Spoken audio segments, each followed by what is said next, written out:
मुंबई शहर में कुसुम नामक एक चॉकलेट बेचने वाली रहती है, जिसके हाथ के बनाए हुए चॉकलेट्स के सभी दीवाने होते हैं। कुसुम जी, आपकी दुकान पर मिलने वाले सारे चॉकलेट्स एकदम मस्त होते हैं। मुझे वो संतरे वाला चॉकलेट और काजू वाला चॉकलेट दे दो।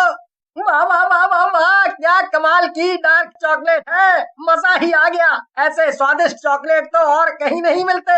आपके हाथों में अलग सा जादू है कुसुम जी, और उसी जादू के चलते आपके चॉकलेट्स इतने बेहतरीन बनते हैं। मैं अपने दोनों बच्चों के लिए अब ढेर सारी चॉकलेट्स खरीद कर ले जाऊंगा।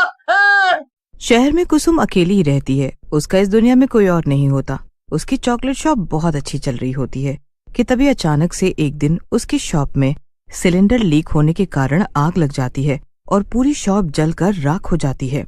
खुशकिस्मती से कुसुम को कुछ नहीं होता, क्योंकि वो उस दौरान शॉप पर मौजूद ही नहीं थी। पर उसकी सारी खून पसीने की मेहनत अब मिट्टी में मिल चुकी थी। उसका रो रो कर बुरा हाल था। ये सही नहीं हुआ, मेरी दुकान। इतनी मेहनत से मैंने अपना चॉकलेट का कारोबार, मैं इस कारोबार को इतना आगे तक लेकर आई, सब खत्म हो गया। अब मैं क्या करूंगी, अब मैं कहाँ जाऊंगी, ये भगवान। कुसुम के पास पड़े सारे पैसे दुकान में ही थे, जो अब दुकान में जलकर राख हो चुके थे। वो अपने 2-3 दोस्तों से मदद मांगती है, लेकिन कोई भी मदद नहीं करता। हालात बुरे होते जा रहे हैं। शहर में रहना अब मेरे लिए और भी मुश्किल होता जा रहा है। इससे पहले कि हालात बद से बदतर हो, मुझे यहाँ से जाना होगा। मैं अब अपने गांव जाऊंगी। वहाँ पर मेरे माँ पापा का एक छोटा सा घर है, जो उन्होंने बनाया था। मैं अब उसी में रहूंगी। बचे कुचे पैसों के जरिए कुसुम अब शहर से गांव के लिए रवाना हो जाती है। गांव में वो अपने घर में रहती है, जो कि बहुत छोटा होता है। पड़ोस की निर्मला काकी, जो कुसुम के स्वर्गवासी माता पिता की खास सहेली होती है, वो कुसुम को देखकर उसके पास आती है। तभी कुसुम उसे रो रो कर सब कुछ बताती है। हे राम, तेरे साथ तो वाकई बहुत बुरा हुआ कुसुम बिटिया, लेकिन तू चिंता मत कर और इस मुश्किल हालात में तो हार बिल्कुल भी मत मान। अरे सिर्फ तेरी दुकान जली है, तेरे हाथ की चॉकलेट बनाने की कला तो अब भी तेरे पास है। अगर शहर में सब कुछ खत्म हो गया है तो तू गांव में अपनी एक नई शुरुआत कर सकती है लाडो।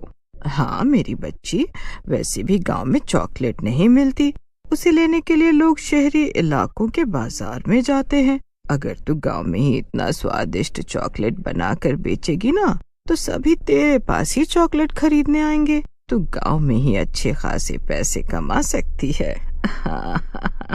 ये तो आपने बिल्कुल सही कहा काकी, लेकिन मेरे पास चॉकलेट बनाने का सामान खरीदने के लिए, ठेला लगाने के लिए कोई पैसे नहीं है।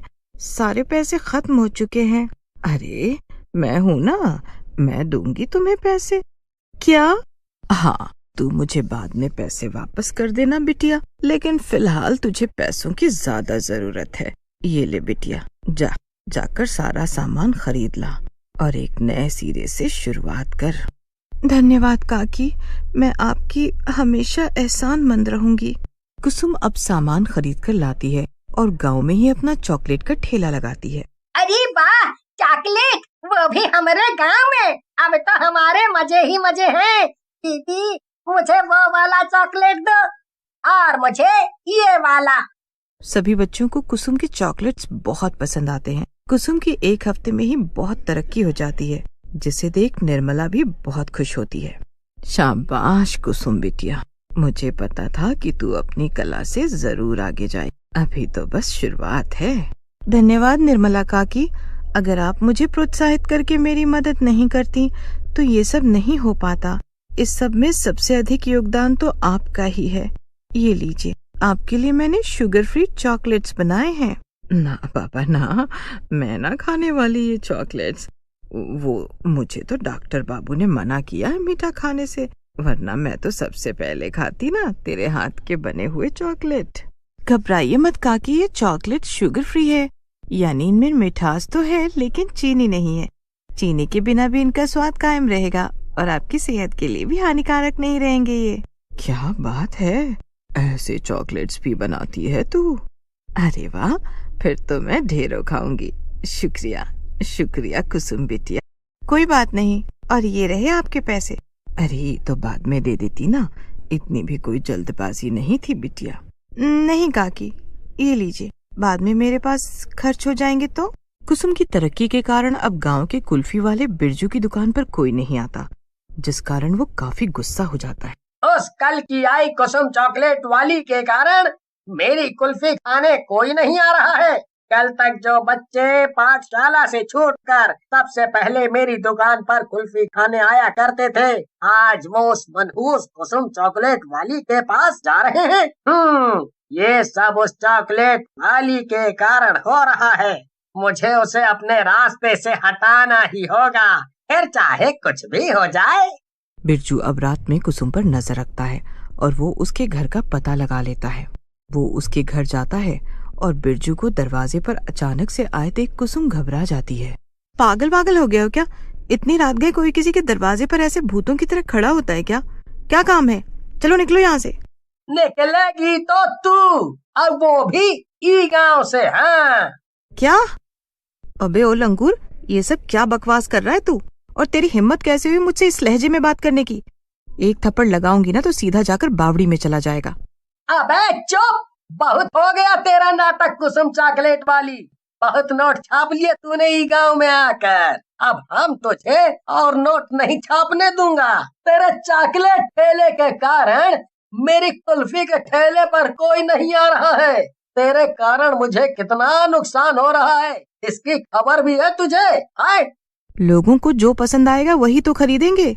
अगर तुम्हें अपनी कुल्फी बेचनी है तो कुछ ऐसा करो जिससे ग्राहक तुम्हारे पास आए। यूं मुझसे जलते रहोगे तो कुछ नहीं हो पाएगा तुम्हारा। चलो अब दफा हो जाए यहाँ से। मैं ये गांव छोड़कर नहीं जाऊंगी, कहीं नहीं जाऊंगी। अब मैं यहाँ पर हमेशा के लिए रहने वाली हूँ। तुम चाहे कुछ भी कर लो, मैं तुम्हारे गुस्से से और तुम्हारी घटिया बातों से बिल्कुल भी नहीं डरने वाली। बिरजू गुस्से में वहाँ पर पड़ा हुआ पत्थर उठाकर कुसुम का सर फोड़ देता है और कुसुम वहीं पर मर जाती है। ये देख बिरजू बहुत डर जाता है। बिरजू कुसुम की लाश को ठिकाने लगा देता है और वो रात भर सो नहीं पाता। मुझे बस उस कुसुम को गांव से भगाना था, मारना नहीं था। अब मैं क्या करूं? कहते हैं ऐसे लोग मरने के बाद भी वापस आते हैं। और गांव में अब सब क्या सोचेंगे? वो कहाँ चली गई है अचानक से?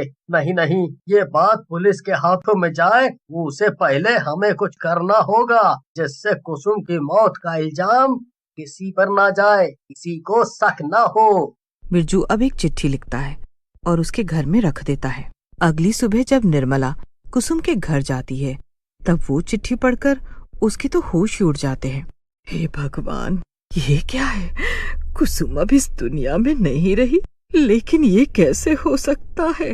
वो इतनी खुश थी, उसने इतना बड़ा कदम अचानक क्यों उठाया?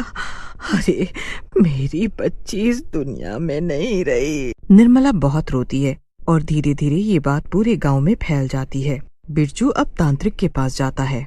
बाबा कैसे भी करके वो कुसुम को इंसानी लोक में मत आने दो, उसे चुड़ैल लोक में ही रहने दो। अब रात में उसे मरे हुए पूरे 24 घंटे हो जाएंगे और तभी वो चुड़ैल बनकर हमें मारने आएगी, क्योंकि हमने ही उसका खून किया है। ये लो बाबा, ये पैसा रख लो, लेकिन हमारा ये काम कर दो। ठीक है बेटा, निश्चिंत रहो, वो चॉकलेट बेचने वाली चुड़ैल तुम्हारे पास नहीं आएगी। बिरजू वहाँ से चला जाता है। वो बहुत खुश होता है। लेकिन अगली सुबह जब बिरजू बाहर निकलता है तब वहाँ पर कुसुम का चॉकलेट ठेला देखकर वो हैरान रह जाता है। सभी गांव वाले और साथ ही निर्मला भी कुसुम को देखकर घबरा जाती है। तभी कुसुम अपना चुड़ैल रूप ले लेती है और वहाँ पर तांत्रिक बाबा भी आ जाते हैं। मैं अब एक चुड़ैल बन चुकी हूँ और मैं यहाँ इसलिए आई हूँ क्योंकि मुझे सभी को इस मूर्ख बिरजू की सच्चाई बतानी है। मैंने खुदकुशी नहीं की है, मुझे मारा गया है। चुड़ैल कुसुम सबको उस रात हुई घटना के बारे में बताती है, जिसे सुनकर सब चौंक जाते हैं। पूरे गांव के सामने कुसुम बिरजू को मार देती है और उसके बाद, गांव वालों, मैं चुड़ैल हूँ, लेकिन उसके बाद भी मैं आप सबके बच्चों को, आप लोगों को चॉकलेट्स बनाकर देना चाहती हूँ। क्या आप मुझे इस रूप में स्वीकारेंगे? और इस तरह चुड़ैल कुसुम गांव में चॉकलेट बेचना जारी रखती है।